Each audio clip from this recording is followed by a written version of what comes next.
How's it, Godzilla fans, Kaiju fans, collectors, and just general people of YouTube? This is Chanzilla1964 coming back to you with yet another figure review. This time we'll be reviewing the Bandai Movie Monster Series Megaguirus figure, which came out with the most recent batch of Bandai figures, that including Daimajin and Batra. So without further ado, let's just get right into detail over here with Megaguirus. So, detail on Megaguirus. It is really good to say the least. But okay, so speaking from perspective, or giving a little perspective of me, I have the original Megaguirus figure, the one where he is the one where she comes in that set with the Atomic Breath Godzilla and then her babies, or her mini Megaguiruses. So, well, the detail on this one may not be as crisp as that one. I still think the detail is really good, since you can tell it's Megaguirus 1. But also you have the definitions for all the spikes on Megaguirus over here, and the grooves, especially on her head over here. You got a lot of spikes, because I mean, in the movie, Megaguirus was a spiky queen of the dragonflies, or what have you, the Megaguirus. Even though they're just basically really big dragonflies. So yeah, the spikiness aspect of her they got down. But in all seriousness, her detail is actually really done really well.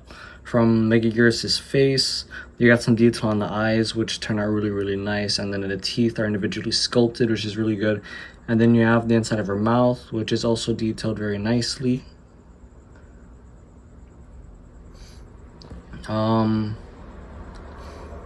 Then you got the top of her head, which is done very nicely with all the spiky details. And the spiky details continue down the back with the larger, I guess, dorsal plate-esque spikes. For when she gets when she's showing a little bit of that Godzilla DNA. They're done really nicely on the back here. As they continue down the tail, with the tail having really nice bug-like scales going on down the tail over here. So yeah, as well as the little spikes on the sides of her tail. And then you also have her little stinger here, which is done very nicely. And then on the underside of Megaguirus over here, for me, this is where the detail is really nice, because you have the detail on the underside of her tail with the grooves and the ridges, and as well as the orbs, I guess, that deliver the stinger or power, or whatever was going on over here for Megaguirus. And then the side of her stomach is detailed really nicely as well. Sorry, the legs are kind of blocking me, but they are done.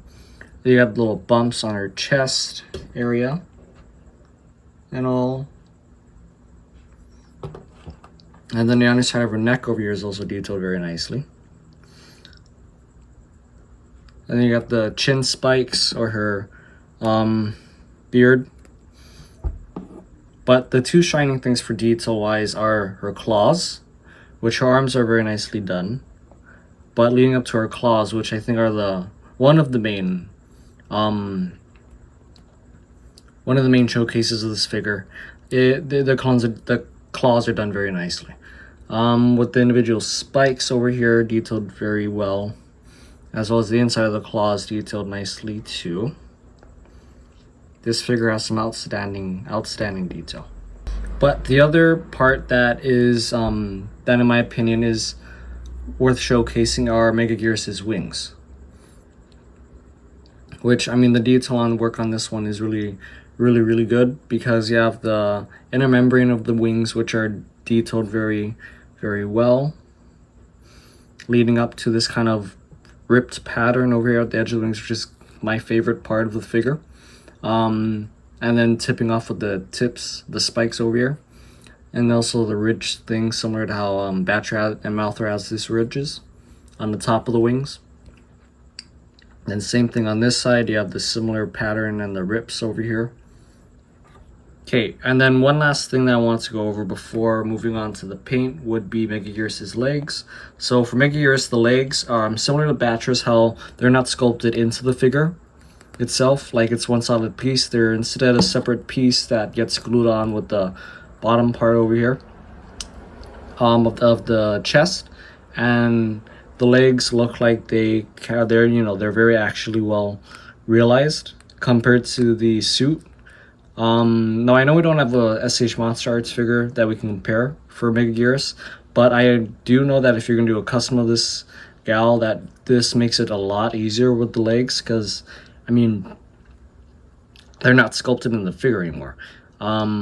Like how they did with the Mothra figures in the past, which I have on a site over here, show you what I mean. But yeah, the Mothra figures, you see how the legs are sculpted into her?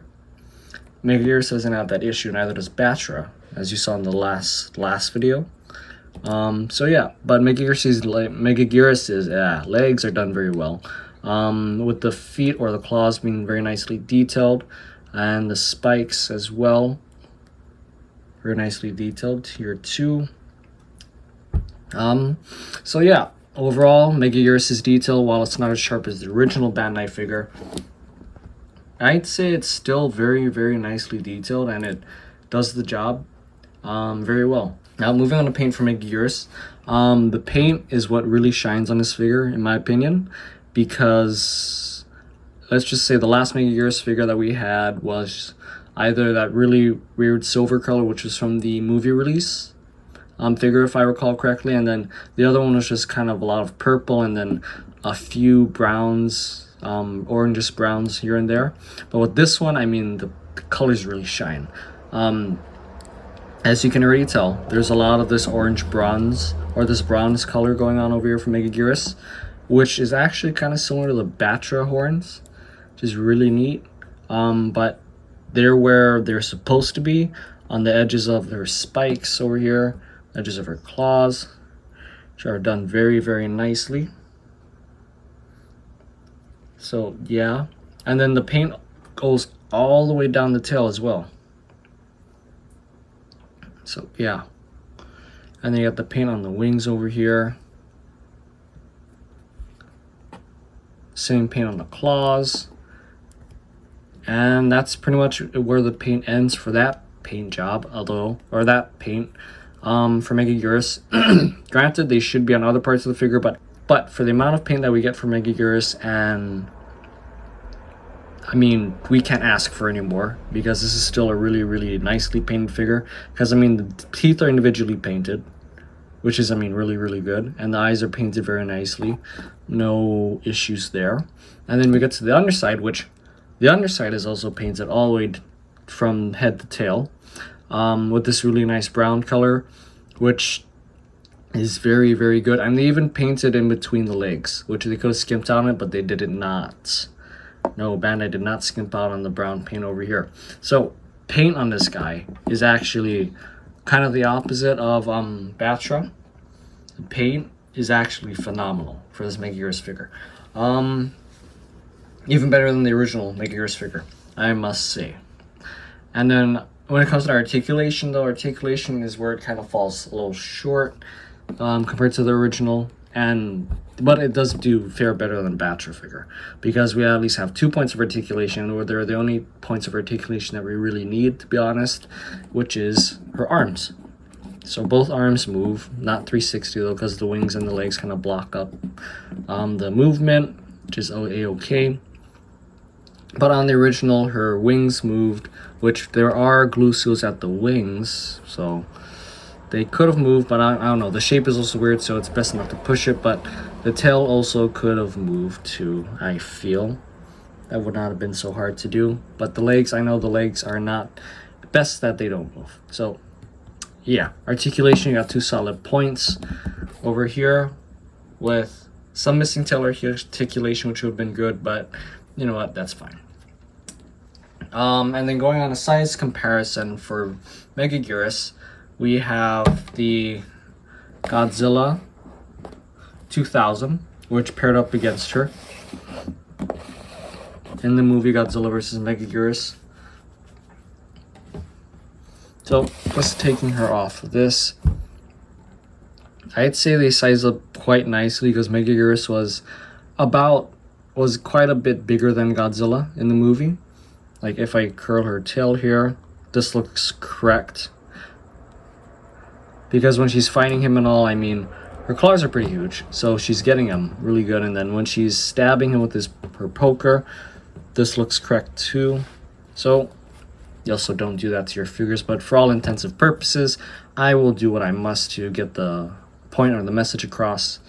But yeah, this scales really well with the Godzilla figure that Bandai came out with something like 3 years ago, maybe.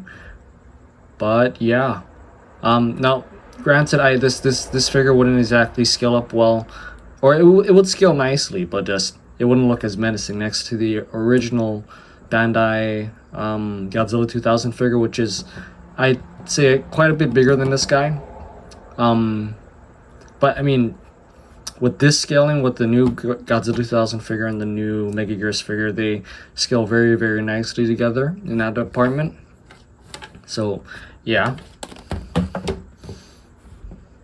But for the hell of it, here is another scale up. This scale up being between Megaguirus and the Mothra from Tokyo SOS / Final Wars.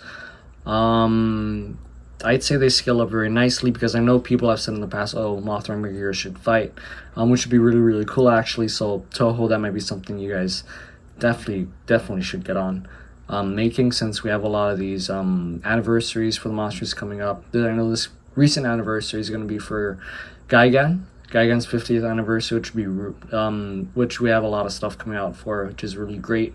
But that's besides the point. Back to Megaguirus figure and Mothra, they scale up very nicely as well, I think. I'd say Megaguirus would give Mothra one hell of a time. Not a great time, but yeah. Anyways, all in all, would I recommend you guys get this figure? 100% yes. If you're a fan of Godzilla, Kaiju, if you're a fan of bugs even, I would definitely recommend you guys pick up this figure. It's durable. It's got the good amount of detail, a good amount of paint, possibly the best from the three that came out recently. And I'd say it's a good kid's toy too. Which, I mean, these are what these figures are. They're pretty much kids' toys. Even though they've gotten quite pricey, but I mean, it is what it is, I guess. But yes, if you guys have the opportunity, I would definitely recommend you guys pick this guy up, especially before the prices start going up on this guy, or before they start running out on the initial sellers, that being Hobby Link Japan, the Godzilla store, you know, even the Big Bad Toy store, even.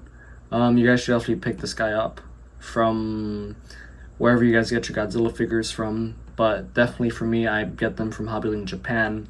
And if it's a Godzilla store exclusive, I would have to go through Bai or Zen Market, which I've gone through Zen Market before. Definitely would recommend them. But hey, speaking about Gigan's 50th anniversary, I know that there's a bunch of new figures coming out. There's going to be the Godzilla store exclusive Varan figure coming out November 3rd. There's also going to be the Bandai Movie Monster Series Kiryu from Godzilla vs. Mechagodzilla 2002 with the blue backpack coming out, as well as Evangelion, I believe the red and the purple one that are going to be coming out. Not exactly sure about their official names or all that, but I know I'm getting them because I mean, Shin Godzilla vs. Evangelion can't exactly go without them if their Bandai's making a figure of them. And then there's also going to be in celebration of the Gigan's 50th anniversary, Godzilla vs. Gigan Rex Bandai figures coming out. I believe that's going to be a set. So those look very interesting. I'll definitely be getting those because I love Godzilla's design, and I'm rather intrigued, and I'm also kind of liking Gigan's design, even though it looks like even more like a killer cockatiel pretty much. But yeah, that's besides the point here. I think this review is done.